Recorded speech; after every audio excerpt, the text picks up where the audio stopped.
This is Vintage Vixen 1, welcoming you to the first podcast of 2024, episode number 168. It's my pleasure to be here with the two old bucks. Are you there, guys? I'm here. This is Old Buck Dave. I got my name right this time. I am not Old Buck Dale, but maybe he's here. But speaking thereof, that would be me. So the two old bucks are together with one of our best friends there. We thought we'd surprise everybody by having Judith, Vintage Vixen 1, open up the new year for us. So that was great. Thanks, Judith. Appreciate that. Oh, you're welcome, guys. And she's going to hang in here with us for the whole show. And she's got some other things to say, talk about. So we're looking forward to a great first episode of 2024. And hey, let me start off by asking, have you folks made any New Year's resolutions? What do you feel about that? Dale? I don't really make a resolution. I mean, I don't think beforehand what I need, that I need to change.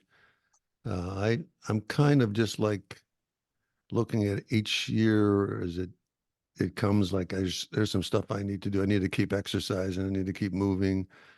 I make up my mind to do some stuff. I guess you could call that a resolution, but I don't plan it out. If I rest, I rust. So there you go. I think that's the only thing I can do, because everything else I deal with as it arises, Mm-hmm. And if I have, I don't plan for an elbow. First of all, I don't like joints that don't work. Well, I got some bad news for you. Yeah. Any joint that should move freely, when it doesn't work right, I always don't like that. So I try not to aggravate anything like that. So no, not really have a resolution. Just stay well, keep moving. Okay, that's fair enough. How about you, Judith? I didn't really make any resolutions this year, although I agree with Dale. Let's stay well and keep moving. I anticipate having a knee replacement in the spring, so I'm preparing for that. That's probably my only resolution, is to get healthy enough to make that go better. Yeah. Yeah. Here's a tip. Here's a tip. Drink a lot of protein shakes before the surgery. Really? At least that's what my wife's surgeon told her to do. Yeah. So that's interesting. Get proteined up beforehand, and he said it'll speed the healing process. So. Okay. And, I don't know. Did it work? I don't know. She did well, so I guess it worked. Yeah, my brother just had one, and he's very happy that he did it. And I'm not having that much pain, but it's at a point where it's on the x-rays, it's getting worse. It's never going to get better.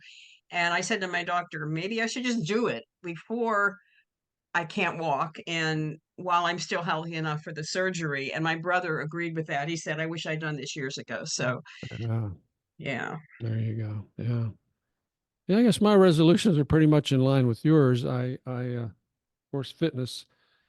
I have resolved this year to do something other than bicycling for my physical fitness, because I kind of get, I go down that the bicycle route all the time, and I really need to mix that up with some other things. So that's my New Year's resolution. That was my resolution last year, and I didn't do so well on it last year, so I'm going to try again. The other resolution I made is I have resolved to cut my internet news feeds in half for 2024. There you go. You go. I concur. I have signed up for way too many newsletters and different news feeds. And it just, and they're all basically saying the same thing in the end. So I've already canceled 5. So I'm getting there. I'm going in the right direction anyway. Absolutely. It's just amazing how fast an hour can go by when you just wanted to look at one thing. Mm-hmm. Yeah. Speaking of that, what's new anyhow out there? What's new with you, Mr. Dale? Well, 2003, New Year's Eve, my water heater packed up. So on 2024, I had no hot water, and New Year's Day, I had to figure out a way to resolve that issue. Of course, nobody's open, New Year's Day. So right. I got that all sorted out, and I was I was pleased with myself that I was able to do that myself because it's not a big water heater. But I needed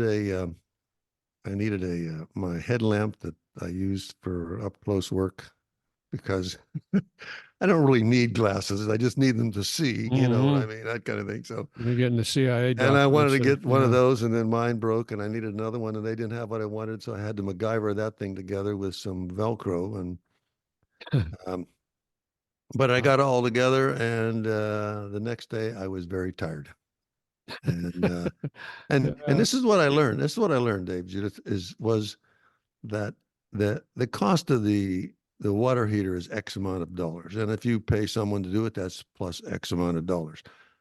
But in reality, however much water you have, you throw all that away to move the water heater.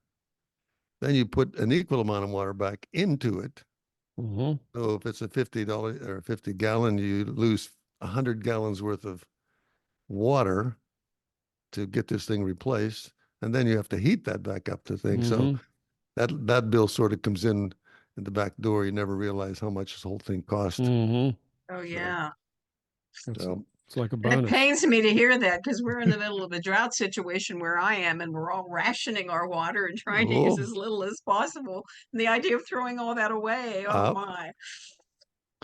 but all's Yeah. well that ends well. I got through that one, Yeah. and then um, I was definitely tired, and because I don't know about the rest of you, but sometimes we start a project at our age. So I guess it must be adrenaline that kicked in. You just stand up, you move down, you get up. Sometimes I'm still climbing off the floor. In fact, I squatted down in a tight space. Like, oh I boy. said, uh-oh, we could have a problem here. Yeah. Now I I've don't know got to whether I get was up going to have to again. fall Yeah. backwards and lay down and get up or something or whatever, but I was, with a little help from push off from something higher, I managed to get straightened up again and out of there. So that's Oh, how it man. started. Otherwise, I'm sort of all back to, back to normal. Back Kind in of, one piece. yeah. Okay. All right. Sounds good. Sounds good. What about you, Judith? Well, I had a pleasant holiday season, and one of the things I did is I went to see a movie called The Boys in the Boat. And I went mainly because I have a grandson who's a rower. He's a freshman in high school, never rowed before, joined the crew team. And so I wanted to know more about his sport.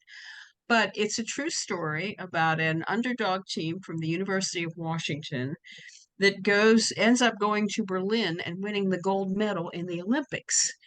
And I loved it. It was a wonderful story. And people were walking out of the theater saying it was good, but they were also saying, but the book was better, so I'm planning to read the book. But I liked it because it was a story that was told more with actions than with words. Kind of like silent movies where you see something happening and then they put up the cue cards. So there wasn't a lot of dialogue, and the movie was criticized for that because we're used to, endless beautiful speeches and things like that. But I felt like they told the story with the action, and I loved that. It was such a different Oh, movie in that regard. Um, and it also made me really appreciate the sport. I can't wait now to go to a regatta and see him row, realizing how hard oh, he has to work. And the actors who are in it actually trained and learned to row so that they could look realistic when they were shooting them. And so I thought it was a wonderful movie, and a movie the whole family could enjoy. And trying to put a plug in for it because some of the critics slammed it for the lack of dialogue, and I thought that was the best part about it. So that's what highly you thought. recommend that. Okay. That's what made it unique, you thought. That's great. Yeah, Yeah. yeah, Okay. That sounds like two thumbs up from Judith on that one. So absolutely. Yeah. I'm going to give that a thumbs up too, Dave, because I did read the book ah, and that's an exciting, and you should read it if you can get the book. okay. It's worth it because it gives a lot of early life difficulties that this young man overcame. But that was a good Christmas time feel good movie. And So you even, saw the movie as well. yeah, I saw the You read, movie as well. okay. You I read the thought it was book just a and, feel good movie. Uh, mm-hmm. and I had a great appreciation for what it takes mechanically for 8 people to be able to be in such synchronization. So Yeah. Yeah. I'd recommend it to anybody who you know, just wanted to do a night out. There was no violence. It was just a good feel good movie. I Mhm. mean, I enjoyed it. Yeah. Yeah. Over Thanksgiving, I actually got to see where my grandson practices and see the boats and the oars and everything. And the boats are like so skinny. And I said, how do you stay balanced on that? And he said, Grandma, you have to, because if I don't stay balanced, we get disqualified. I mean, it was just like, duh, Mhm. what else Yeah, can I come do? on. Yeah. Yeah. Well, it's interesting you talk about that because I had the Nashville family was here, and one of the things that we did is we went to there's a rowing lake. There's a big lake right near us that they use for rowing competitions, and they've got a big, grandstands, and they've got a big tower, and we climbed the tower, and there was a woman who was rowing in a single right below us, and the boys were just flabbergasted at how thin and streamlined the boat was, and they said, "Oh man, we need to try that." It really is a beautiful sport. I Yeah. I rode one time in college. A friend of mine was on the college crew team, and it was like on a Sunday. And he said, he took he took there would have been 8 of us, and we took an 8 out, and he taught us the basics. And boy, oh boy, you just feel like you are just screaming across that water, and you have to do everything right. If you get out of sync with everybody else, you can have big problems. So I think it's a wonderful sport. And I would add, Dave, that the facility you're talking about is world class. It is world class. Yeah, It's not very far away from either one of us. It's a world class rowing location. So the other thing, just quickly about that movie was they there was there was a lot of things that people had to overcome. That's what the sort of the star. But do you realize the man who was sick in the boat, Judith? Remember Yeah. the? Yeah. I mean, without him, he was like the engine. Right. And they sort of focused on one boy's life that got that far, but that whole crew, any one of them that would go down just ruined the whole crew. But he toughed it out and somehow made it. I read the book. I knew how it ended, and I'm still holding on to the edge of the seat Mm. Yeah, that's how watching I him felt. row. I mean, I know they win, but Mhm. how my gosh, how are they going to do it? Yeah. Well, that's going on my must see list for sure now after Yeah. Yeah. listening to you two. That's Well, great. thank you for that, Judith. I appreciate that. Oh, you're Yeah, welcome. wonderful. Yeah. So I had a busy holiday season here. We had the Nashville family came in, stayed here 10 days, which I think is a record now. That was a lot of grandson time. They wore me out, but we had a ball. We went to the circus one day, which was great. Dale, if you get a chance, you should go to that circus. It's What's that one?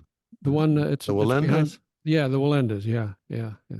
Nick Walenda and his crew did their tight wire act, but it was just like turning back the hands of time. There was a dog act. There was jugglers. There Oh, people on the high bars. What else? They had a clown. He was he was a real clown. He was a character. They had just had all kinds of things. It was like turning back the hands of time. There were no special effects, no electronics. That's just all people doing clever stuff, and the kids loved it. They loved it. I loved it too. Well, you got to enjoy that through their eyes. I I mean, gee whiz, did. you I couldn't. did. They sat right in front of me, and they were just screaming and giggling, and they were just amazed at the whole thing. Yeah, I Yeah, thought it and was cute. that's not very far from us. It's We just a can few. access that pretty easily. It's like 2-3 miles away from Yeah, here. those Yeah, those venues. So, yeah. well, And we went to. They went to Busch Gardens one day. I passed on that, and they went to the beach. And one day they went to Robinson Preserve. I passed on those. We went to the Dale. You might know there's this obstacle course in the trees. It's called Triumph. mhm. Where you've got all these different challenges, ropes and all the ropes and trapezes and things up in the air that you've got to And you went on that? No, I did not go on that. Because But I they have did. vertigo. I can't go They on the did. sites. I couldn't go up on We that. went December 31st, which turned out to be their biggest day in history. So that Oh was my like a goodness. mob scene. And they said, well, if you come back, we'll give you half price tickets. So the boys said, yeah, we're coming back. So we went back a couple days later, and it was a ball. No, actually, no, December 31st was the second time. The first day was, I think it was the day after Christmas, and it was Mhm. just a mob scene. But the boys are 7 and 9. The 9-year-old conquered everything there, including the double diamond, high in the sky course, and Jeez. the young one conquered the 2 expert courses, the single black diamonds, and of course by that time the beginner and the intermediate stuff was kid stuff for them. They said, that's really boring now. But I held my breath a lot of times. Of course, they're all holstered in and everything. It's virtually impossible to fall. Why did you turn down Busch Gardens? That's an interesting place. Are you crazy? Got some death-defying rides up there, I can tell you Oh that. no, I just couldn't imagine being there with the the holiday crowd. Oh, okay, just the sheer Yeah. volume of the place. And I guess and they said it was difficult. pretty crowded, but they got on. All they did was ride the coasters. That's all they really wanted to do. So Okay. they good. They said sometimes the hour, it was, in 1 or 2 cases it was maybe an hour wait, but they must have been there 8 hours. So they got there before opening, I think. And Judith, as at our age, I sometimes have to think, does this place have a place to sit down? I know. I know. Yeah. It's like, oh, it's a great big theme park. Does it have a lot of benches? Is there some place I can sit down after about 10 minutes of walking or standing in line or something like that? So, well, it sounds like you had fun. We did. Jeez, hang on. Uh-oh. My hamstring just cramped from the ride this morning. Oh. So, ladies and gentlemen, if you're listening to this, That's old all. Buck, That's old all Buck getting Dave cut just out. had a leg cramp. Oh man, a good one. And that is a first for a podcast. Oh, jeez. Thank God for editing, huh? Oh man. Oh. Wow. Well, that was a hunker. And our Oh. next feed in podcast, I'm going to eat a sub sandwich while we do it. Oh. Hey, listen, why don't we, I've got something special going on here. I've worked up a Stump the Buck. We haven't done Stump the Buck for a while. I know everybody's been asking us, when are you going to do Stump the Buck again? So are you ready for this, Dale? Are you ready? I'm ready for this. You Okay, always come up with some good stuff. You this put a will lot of be- effort into This this. will be the usual, this is we'll give you 3 clues if you need them. And you got Judith here. You can use her as a lifeline if you need it. Okay. So this is and this is going to be about 1 or 2 entities that are in the news. All right. I mean, you have 10 news feeds, so obviously it'll be something. I got it covered. Believe me. Okay. Clue number 1. Even older than us, even older than we are, to do it more grammatically correct. This is an event that I'm going to say. These are entities. Entities. Yeah, something that has happened with entities. Let's say 2 entities. Okay. Give me another clue. That doesn't help, huh? No, this is too Okay. broad. All right.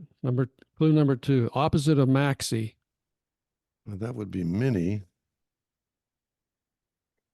Oh, it's Wow. a Mickey Mouse. Okay. I think you're getting really hot here. What about Mickey Mouse? I was going to say, they just celebrated 75 years or something, or 78 years of Help him out, Judith. Help I him think out. I know it. The Mickey Mouse copyright for the original Steamboat Willie has run out. Bingo. See that? All right. Yeah, that's exactly it. The original Mickey Mouse, Minnie Mouse, it was 95 years old. It was a 1928 cartoon short called Steamboat Willie. Yep. And January 1, it is in the public domain.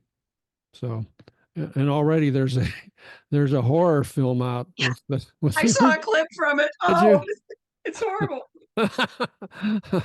Oh my.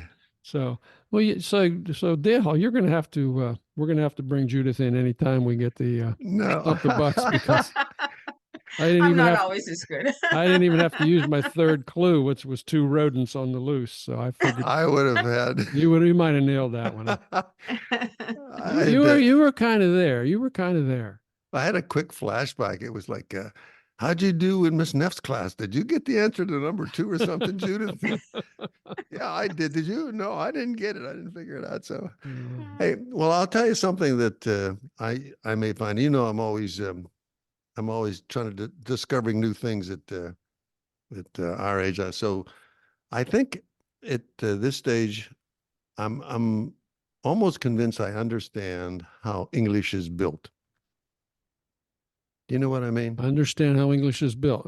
Yeah. Keep talking. I understand how, I mean, I've started to learn the actual mechanical mechanism of how the English language is put together, and, you know, QU, or, you know, there's a lot of rules that you have to use. A lot of rules. Yeah. And I do some puzzles, and you know what the crypto quiz is, don't you? Where you have they just use letters and Oh yeah, I do those all the time. Okay. Yeah. Oh yeah. So there's some mathematics to that. You know, if you can find the vowels, you can start to put those together. So I said to myself, boy, I think I'm learning something. So I asked this question: how many words, how many 4-letter words are there in the English language that begin and end with the same letter?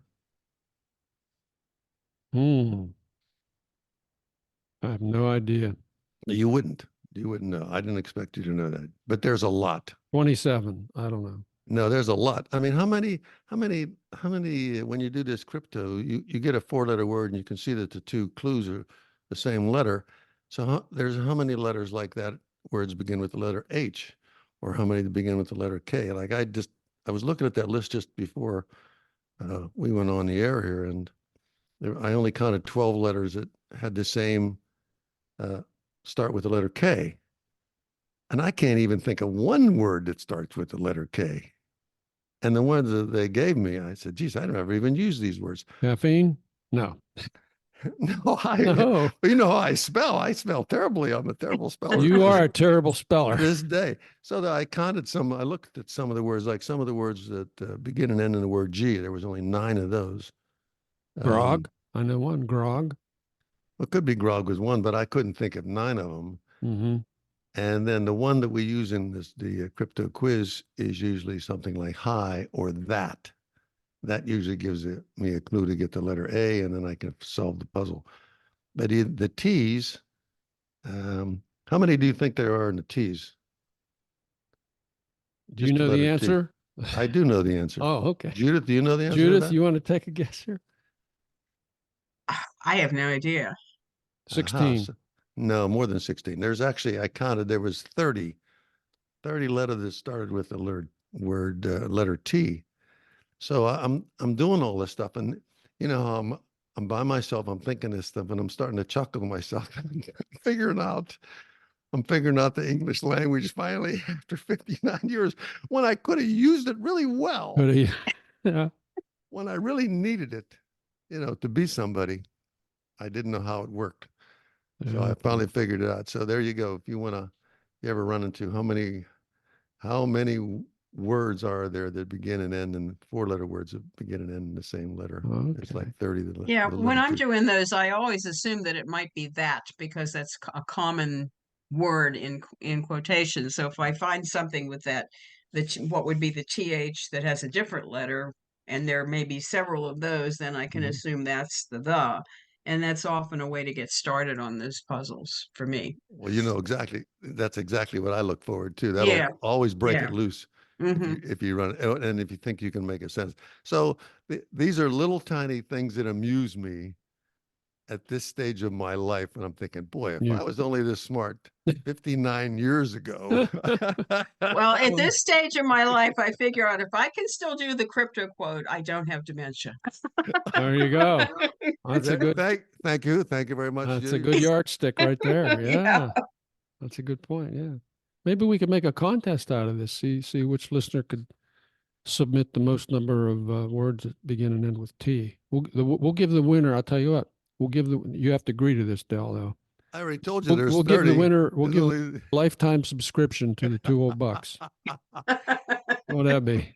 That's right. That's right. But it's already, I know, I mean, I said, I looked at that list. Then there was 5-letter words and some other that also like words maybe that end at S.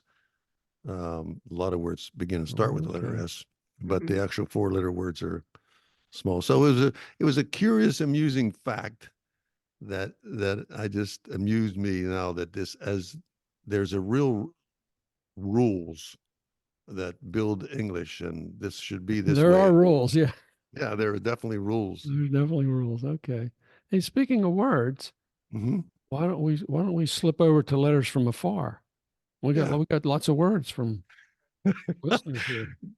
Good segue, Dave. Good segue. Yeah, I was well, Good save, I should say. good save.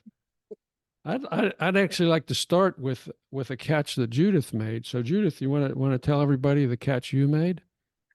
Oh yeah, I saw Tahoe. I don't know, is it Toogee. Toogee Toogee. on Fox News of all things, and I said, "Aha! The Bucks were ahead of the curve again." And it was a video of him getting a bear out from under a big crawl space with a paint gun. Shot the gun in. That didn't work. Crawled in with the bear, and pretty soon this 400-pound bear comes running out, and all the people were just astounded, like, is this guy nuts? Why did he go in there? And pretty soon he comes out and he's fine, and he's like, don't try this at home. Don't try this at home. Yeah. That was great.